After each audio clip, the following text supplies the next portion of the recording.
Good evening. In today's class, we are going to learn direct and indirect.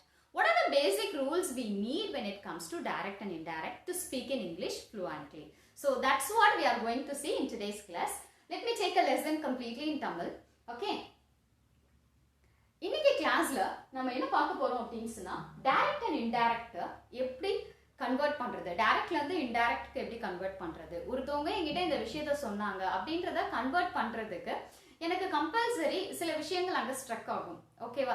பிகினர்ஸா இருக்கும்போது சில விஷயங்கள் இதை எப்படி கன்வே பண்றது, அவங்க சொன்னாங்கன்னு எப்படி சொல்றது, அந்த மாதிரியான டவுட்ஸ் இருக்கிறவங்களுக்கு இந்த வீடியோ ரொம்பவே யூஸ்ஃபுல்லா இருக்கும். இப்போ பாத்தீங்க அப்படின்னு சொன்னா ஒரு சிம்பிளா ஒரு 4 ஸ்டெப்ஸ்ல இதை நான் உங்களுக்கு கிளியர் பண்ணிடுறேன். ஓகேவா? டென்ஸ் சேஞ்ச் எப்படி பண்ணணும், அப்புறம் என்னென்ன ரூல்ஸ் வந்து நம்ம ஆட் பண்ண போறோம் அப்படின்றத சொல்லு. ஃபர்ஸ்ட் ஆஃப் ஆல் உங்களுக்கு ஒரு விஷயம் நீங்க ஞாபகம் வச்சுக்கணும். நீங்க இன்டைரக்டா கன்வெர்ட் பண்ணும் பொழுது கம்பல்சரி நீங்க கன்ஜங்ஷன் ஆட் பண்ணணும். கம்பல்சரி கன்ஜங்ஷன் ஆட் பண்ணணும். Basic conjunction you can use that கன்ஜங்ஷனை பேசிக்கா நீங்க யூஸ் பண்ணிக்கலாம். ஓகேவா?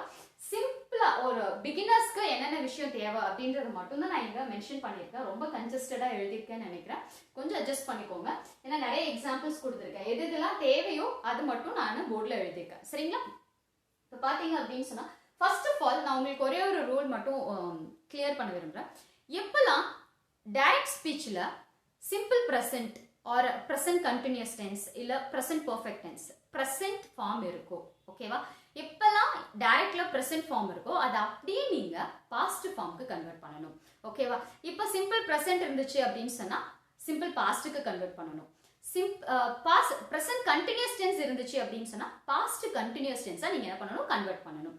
பிரசன்ட் பெர்ஃபெக்ட் இருந்துச்சு அப்படின்னு சொன்னா நீங்க பாஸ்ட் பெர்ஃபெக்ட்டுக்கு கன்வெர்ட் பண்ணணும். ஓகேவா? சரி, இந்த ஃபர்ஸ்ட் 3 எக்ஸாம்பிள்ஸ் நீங்க பாத்தீங்க அப்படின்னு சொன்னா இப்போ நான் சொன்ன விஷயங்கள் தான். ஃபர்ஸ்ட் 3 எக்ஸாம்பிள்ஸ் பாத்தீங்க அப்படின்னா இப்போ நான் என்ன சொன்னனோ அதுதான். இங்க பாருங்க, ஐ பிளே ஃபுட்பால். நான் உங்களுக்கு டென்ஸ் மட்டும் அண்டர்லைன் பண்ணி காமிச்சிருக்கேன். அப்புறம் தட் கன்ஜங்ஷன் ஒரு 3 ரோஸ் வரைக்கும் நான் அண்டர்லைன் பண்ணிருக்கேன். ஓகேவா? இங்க பாருங்க, I play football. So when I'm changing into indirect, he said that he played football. ஓகேவா? நான் எல்லா indirect ஸ்பீச்லயுமே he அப்படின்னு சொல்லிட்டு heன்ற pronoun மட்டும் யூஸ் பண்ணிருக்கேன். It doesn't mean it has to be always he. ஓகேவா? உங்களுக்கு பேசுற ஆளை பொறுத்து, பேசுற நபரை பொறுத்து, அவனா இருந்தா he, அவளா இருந்தா she. if it is a plural noun they. ஓகேவா? சோ உங்களுக்கு புரியணும் அப்படின்றதுக்காக நான் எல்லா சென்டென்ஸ்லயுமே ஐன்ற பர்சன் வந்து ஒரு மேல் பர்சன் அப்படின்றத நான் இமேஜின் பண்ணி he அப்படின்னு சொல்லிட்டு இது பண்ணிருக்கேன். இப்போ நீங்க இத she அப்படின்னு கூட நீங்க வச்சுக்கலாம். இல்ல ஒரு ப்ளூரல் ஃபார்ம் அப்படின்னு சொன்னா they நீங்க யூஸ் பண்ணிக்கலாம். if it is like a dog or something in animals, you can use it. Okay, it bought. Okay, if it barks, it bought, like that. Okay, maximum it won't come. Actually direct and indirect means it comes like a plural noun or singular noun, he she, like that only it comes. Okay, so you see the first 3 examples. I play football. He said that he played football. I am cutting a tree. He said that he was cutting a tree. I have eaten food. He said that he had eaten food. Okay, see இந்த 3 examples நீங்க பாத்தீங்க அப்படினு சொன்னா இங்க simple present இருக்கு, plain இருக்கு, played னு change பண்ணிருக்கேன். I am cutting இருக்கு, was cutting சேஞ்ச் பண்ணிருக்கேன். He was cutting. Okay, have eaten இருக்கு, had eaten சேஞ்ச் பண்ணிருக்கேன். Okay, and as usual conjunction add பண்ணிருக்கேன். He said அவங்க சொன்னாங்க, he said. இந்த said அப்படின்றதுல நீங்க ஒரு 4 டிஃபரண்ட் திங்ஸ் வந்து யூஸ் பண்ணலாம். ஒருவேளை வந்து அவங்க ஒரு இன்ஃபர்மேஷன் கொடுக்குறாங்க அப்படின்னு சொல்லும் பொழுது he said or he told. Okay, நீங்க said யூஸ் பண்ணலாம், otherwise told யூஸ் பண்ணலாம். ஓகே, and அவங்க ஏதோ क्वेश्चन கேக்குறாங்க அப்படின்னு சொன்னா he asked. இப்போ ஏதோ கமெண்ட் பண்றாங்க, ஏதோ உங்களுக்கு ஆர்டர் பண்ணிருக்காங்க அப்படின்னு சொன்னா he commented me. he ordered me. அந்த மாதிரி நீங்க யூஸ் பண்ணலாம். ஓகேவா? புரிஞ்சுக்கோங்க. பேசிக்கா நார்மலா நம்ம பேசுற விஷயங்கள்ல டே டு டே லைஃப் கான்வர்சேஷன்ல அதிகமா நம்ம செட் அண்ட் டோல்ட் யூஸ் பண்ணுவோம். ஏன்னா ஒரு இன்ஃபர்மேஷன் அவங்க சொல்லியிருப்பாங்க, அதை இன்டைரக்டா நம்ம இன்னொருத்தவங்க கிட்ட கன்வே பண்ணும் பொழுது நம்ம என்ன சொல்லுவோம், he said, he told, like that. Okay, நம்ம அப்படிதான் சொல்லுவோம். சரிங்களா? அடுத்து பாத்தீங்க அப்படின்னு சொன்னா செகண்ட் ரூல் நான் உங்களுக்கு என்ன கொடுக்குறேன் அப்படின்னு சொன்னா செகண்ட் ரூல் என்னன்னா பாஸ்ட் டென்ஸ்ல இருக்கும் பொழுது பாஸ்ட் பெர்ஃபெக்ட்டுக்கு கன்வெர்ட் பண்ணுங்க. பெர்ஃபெக்ட்டா அத மாத்துங்க. if it is a simple past பெர்ஃபெக்ட்டா மாத்துங்க. ஓகேவா? அதே பாஸ்ட் கண்டினியூஸ் டென்ஸ்னா பாஸ்ட் பெர்ஃபெக்ட் கண்டினியூஸ் டென்ஸா சேஞ்ச் பண்ணுங்க. அப்புறம் perfect as it is past perfect. Okay va? ஏன்னா already it is in perfect form. Okay va? இந்த மூணு சென்டென்ஸ் பாத்தீங்க அப்படின்னு சொன்னா ரொம்பவே ஈஸியா இருக்கும். Okay va? நான் டென்ஸ் எல்லாமே அண்டர்லைன் பண்ணி தான் காமிச்சிருக்கேன். இந்த மூணு சென்டென்ஸ் இப்ப பாருங்க.